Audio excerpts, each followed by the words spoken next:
Walk into a bookstore today and the fiction aisles are saturated in pastel.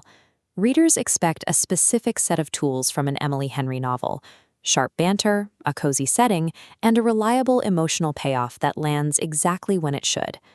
By the time 2025 arrived, Henry had reached the height of her professional influence, commanding an audience that treated her releases as major cultural events. Her status was undisputed. Every new title was a lock for the #1 spot on the bestseller list, making her the primary face of the modern romantic comedy. But that level of success creates a rigid set of expectations. For a brand this established, moving away from the formula was a significant professional risk. Henry had a choice: continue to provide the safe, predictable stories her audience demanded, or move in a direction that might alienate the very fans who built her career. In April 2025, she released Great Big Beautiful Life. The story is set in Little Crescent, a fictional coastal town in Georgia. The bright, breezy marketing suggested another summer read. The actual text functioned more like a dense historical archive. Online communities were quickly divided. One common criticism was that the book felt like 3 separate narratives struggling to occupy the same space. Many readers felt the core relationship between journalists Alice and Hayden was underbaked, pushed to the side by a plot that seemed more interested in genealogy than romance. The central focus was the mystery of Margaret Ives, an element that felt jarring to those who came for a traditional love story. The release became a flashpoint, separating the readers who wanted more of the same from those willing to follow Henry into a more experimental space.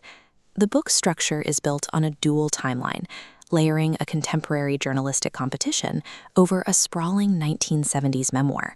This diagram shows the Ives family media dynasty. It starts with 19th century gold miners and grows into a massive 20th century empire, forming the structural backbone of the book.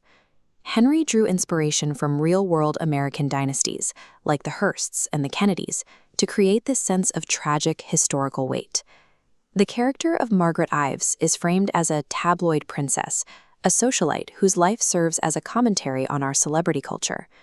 Through these figures, Henry explored themes of familial bonds and legacy, forms of love that aren't strictly romantic. This departure from the expected formula signaled that Henry's focus had shifted towards structural experimentation and the weight of history. While fans were debating the book's pacing, professional critics were responding with widespread praise. Publishers Weekly described the book as her most ambitious work yet, calling it a stunner. This chart shows the clear divide between those two groups. The novel acts as a test for her readership, a choice between a familiar trope and a writer's visible growth.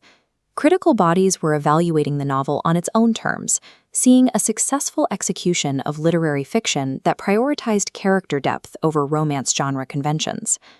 To understand why Henry changed her storytelling approach, we have to look past the page and toward the screen. Recent adaptations like People We Meet on Vacation and Beach Read were met with significant pushback from fans who felt the films missed the mark. Henry expressed a growing frustration with her lack of creative input during these productions, as her characters were reshaped by outside studios. In the studio system, complex books are often stripped for their most marketable parts, a process that can flatten a story into something generic.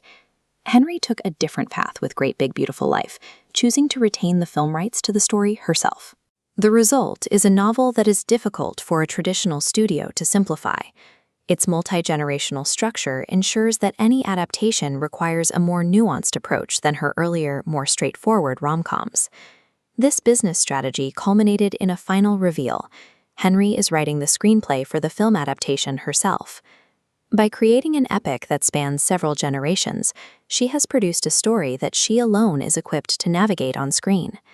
Henry has moved from being a participant in her adaptations to the primary writer of them. She is no longer just providing the source material, she is managing her stories from the first chapter to the final frame.